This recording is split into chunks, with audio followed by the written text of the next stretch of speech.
大家好，我是來自奇效實驗室的范雪倫，今天來和大家一起醃製最近我最愛的櫻桃蘿蔔。櫻桃蘿蔔又被日本人稱為20日大根，意思是20天就可以收成的蘿蔔。它紅色的外皮帶有花青素，在酸性的環境下顏色會更紅更漂亮，風味也會變得清甜柔和。今天我們就一半做經典的日式乾醋漬，另一半做西式的蜂蜜白酒醋漬，两種都非常的萬用百搭。把小蘿蔔清洗乾淨瀝乾後，就來切片稱重。餐廳放在沙拉裡那種薄如紙張的厚度都是機器切的，太薄也不適合醃製。我們手切就在可行範圍內，盡量片成0.1至0.2公分左右的厚度。形狀不規則，切不好也沒關係。厚片也是另一種口感，吃起來更加脆口。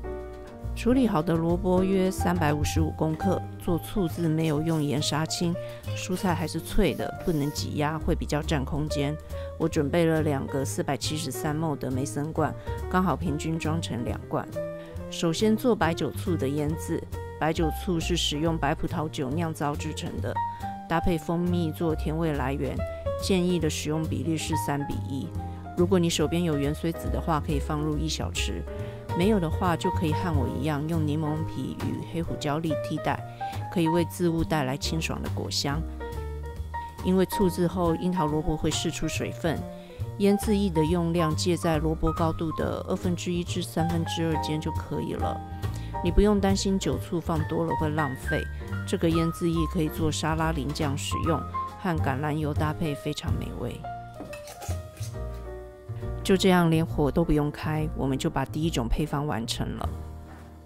接下來做乾醋漬，任何米制作的醋都可以用。常見的日式乾醋漬，醋、糖、鹽的比例是20:10:1，你可以以這個比例為基礎，再依照自己的喜好做微調。制作時用小火加熱攪拌，加熱到快要滾之前熄火，倒入瓶中，很簡單就完成了。記得不要煮到滾，這樣醋會揮發之外，也會把蘿蔔燙得比較熟，失去口感。放涼後進冰箱，1個晚上就入味了。這是日式的乾醋漬，顏色非常漂亮。燙過之後，表皮有些彈性，但吃起來非常脆口。這是白酒醋的西式醃漬，因為是冷漬，口感鮮脆，還保有蘿蔔的香氣。日式的乾醋漬是非常爽口的配菜，尤其適合搭配滷肉、炸雞這些較為油膩的料理。蜂蜜白酒醋的版本非常適合搭配沙拉，比單獨淋白酒醋更具風味。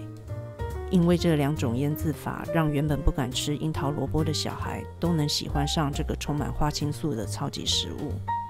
希望今天的分享也能讓你認識並且愛上這個百搭又萬用的食材。我是來自奇效實驗室的范雪倫，希望你今天也吃得很好，我們下次見。